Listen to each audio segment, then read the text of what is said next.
Hello mga katrip!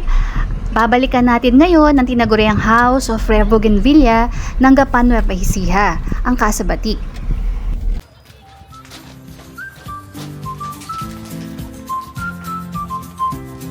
It happy.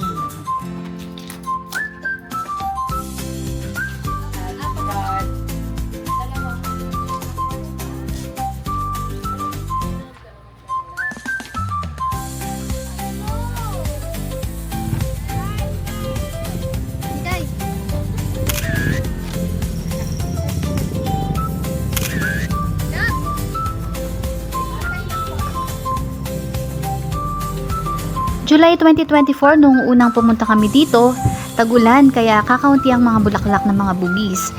So naisipan namin na pumunta rito, balikan ang lugar na ito sa panahon ng kanilang pamumulaklak, which is October onwards. Especially during summer. The more na nabibilad sila sa araw, the more na namumulaklak sila. Yan yung mga spot na pwede kayong magpa-picture at higit sa lahat, pag napagod kayo, pwede kayong magpahinga dyan. Ito rin spot na ito, ang kadalasan ay pinipilahan, kaya ngayon pa lang ay magpapapicture na kami.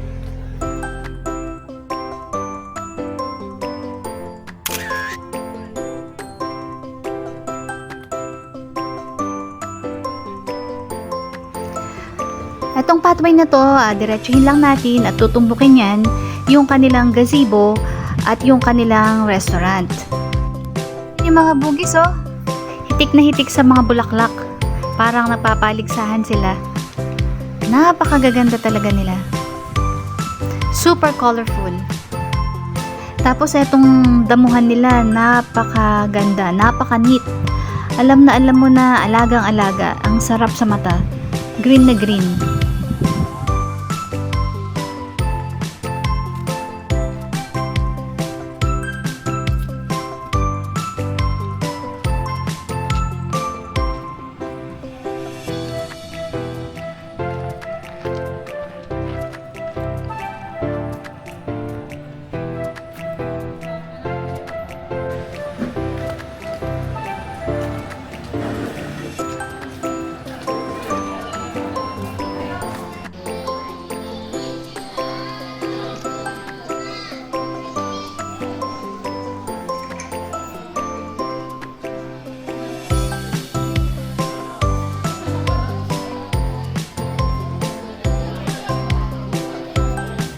So habang nag-aantay tayo ng order natin, naggala-gala muna ako dito. Kalalaki kong tao pero gandang-ganda ako sa mga Bougainvillea dito. Na-impluwensya na rin ako ng asawa ko.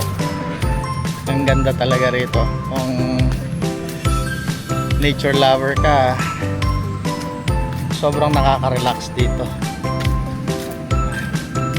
Lahat ng daanan mo, iba-ibang kulay, iba-ibang varieties ng Bougainvillea, and talagang parang nagpapaligsahan sila sa kulay. Ang sarap lang dito sa mata. Ayan. Ayun, nag-aantay pa ng pagkain yung mga chikiting ko. Gala-gala muna tayo. Ayan.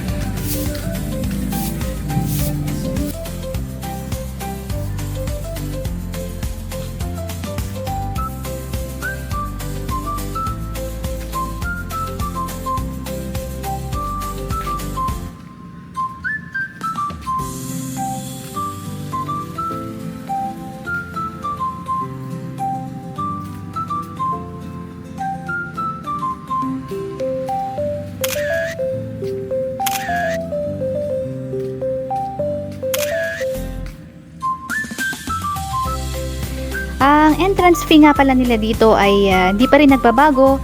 100 for adults, 50 for students, 80 pesos for PWD at saka mga senior citizen. Open nga pala sila dito everyday from 8 AM up to 7 PM. Ang balita ko, ang Casa Batik daw ay 7 hectares and it houses 300 species or 300 varieties of Bougainvillea. Kaya pag minsan mamamangha ka na meron palang ganong klase ng bougainvillea. Karamihan sa mga bougainvillea dito ay bonsaified o matatanda na silang bougainvillea, tapos ginrap sa dulo, dinugtungan ng mga iba't ibang klase ng bougainvillea, kaya ganito sila kagaganda. Matatanda na yung mga sanga nila, pero napakaganda pa rin nila.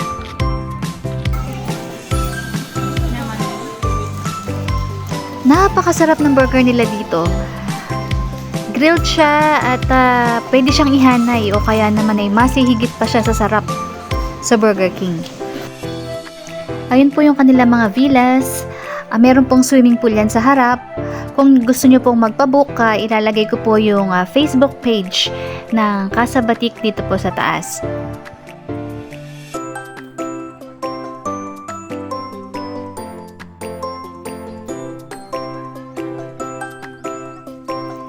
Perfect spot po ito para sa mga pictorial, sa mga nagdidibu, sa mga kinakasal. Perfect venue din po ito para sa mga events like wedding, kaya mga birthdays, reunion. Naku, napakasarap din po mag-picnic dito kasi napakababa po na mga na mga mangga nila. Dwarf mangoes at kayang-kayang abutin. At pinagbibili rin po nila yan. At meron po silang pinaparentahan na picnic mat for 50 pesos dun po sa kanilang coffee shop. At pwede rin naman po kayo magpalipas ng oras dito. Kaya pag may mga meeting kayo sa church o kaya yung mga estudyante na merong pinapractice o kaya yung mga nagsusumba. Talaga pong mawawala yung stress nyo dito at tahimik at marirelax po kayo talaga dahil sa napaka makulay na mga bougainvillea.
As we twirl in the magic of the cosmic light.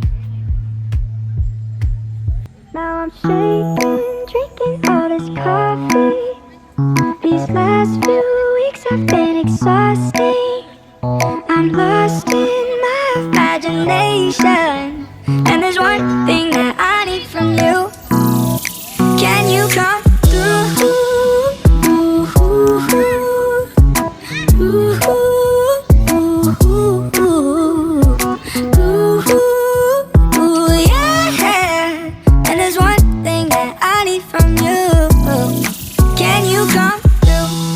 I might lose my mind, waking when the sun's down, riding all these highs, waiting for the calm down. Walk these streets with me, I'm doing decently, just glad that I can breathe, yeah.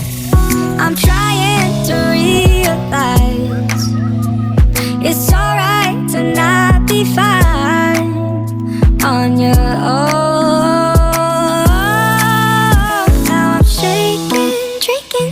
Coffee. These last few weeks have been exhausting. I'm lost in my imagination, And there's one thing that I need from you. Can you come through? Thank you for watching. Please like, share, and subscribe to our YouTube channel.